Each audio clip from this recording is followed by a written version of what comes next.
Coral is a very, I think, different character from what you're used to. I think doing, like, say characters like Raven and Miss Minutes. Is there like a different headspace you have to get into to voice a character like Coral, who's a bit more mature?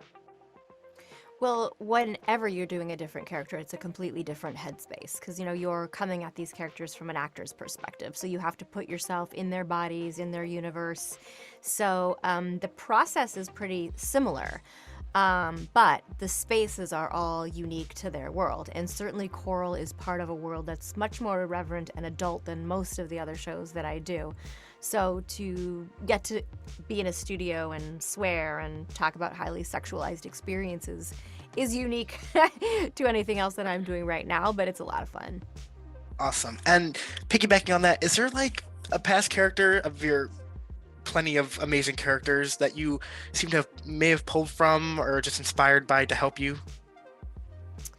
That's a good question. I don't think so. I don't know that it's a past character. Whenever there's a new audition or new character, they'll give the actor a drawing of the character, a small character description, sides from the show, and maybe a show Bible to let you know who they're talking to in the world that they exist in.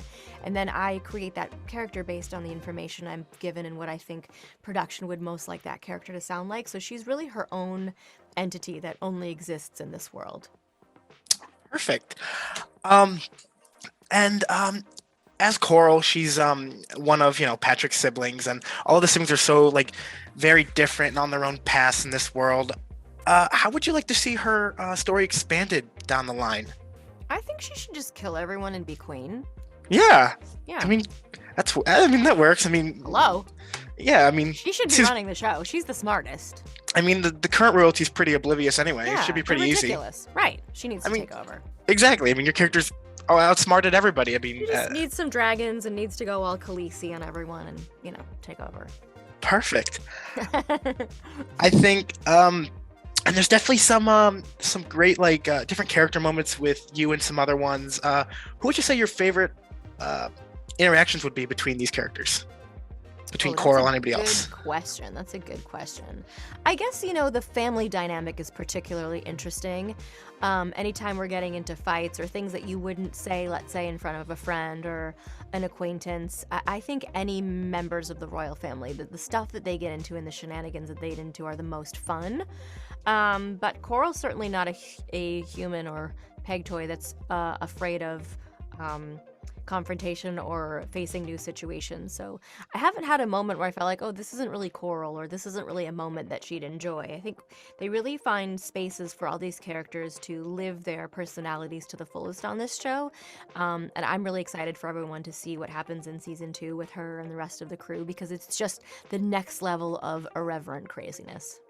How do you feel about Patrick's journey as a character? I mean, do you think Coral and the other siblings have really helped him progress? I think maybe, but I also think these characters are very self-centered. Yeah, I think for the most part they just want to propel themselves. Like I said, like what's the show she'd want? She'd want to be running everything. exactly. So I don't know that she's so concerned with Patrick or anyone else having their way.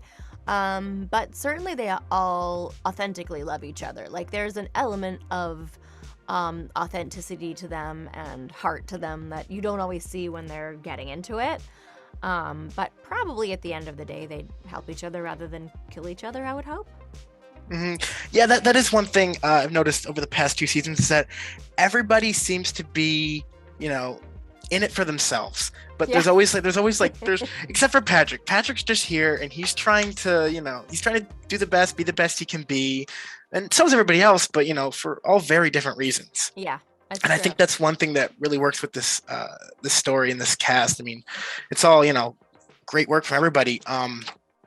If you're asking about season 2, yes, it's going to be awesome. And it airs Yes, December season 10th. 2, you got to check it December December 10th 10th. on Hulu. Yes. It's going to be really funny, and it's a beautiful way to entertain people and laughter in what happens to be an insane time to be on the planet. So, season 2 is more reverent, more crazy, but all the characters that you fall in love with first season doing even crazier things. I think speaking of season 2s, do you think there's a chance we could see you pop up again in Loki season 2? I hope so. You know, Kate Herron, who directed it, said she'd like to do like a feature based Mhm. on her on Twitter, and I was like, oh, I'm in for that. I haven't been notified yet, but I certainly hope so. And the fans seem to have embraced her and fallen in love with her, so I feel pretty good about that, and I would definitely come back and reprise that role if asked.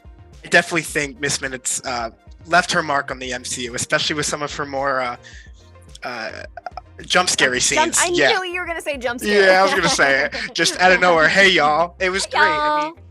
I'm exactly, here. You're and it's gonna be just pruned. Sorry. such a I think just an iconic character from the MCU that they just keep coming, and great work. Thank you. Yeah, it was a lot of fun to play that part. So much fun. I had no idea like how big she'd be and how much the fans have embraced her, so I'm pretty grateful for that.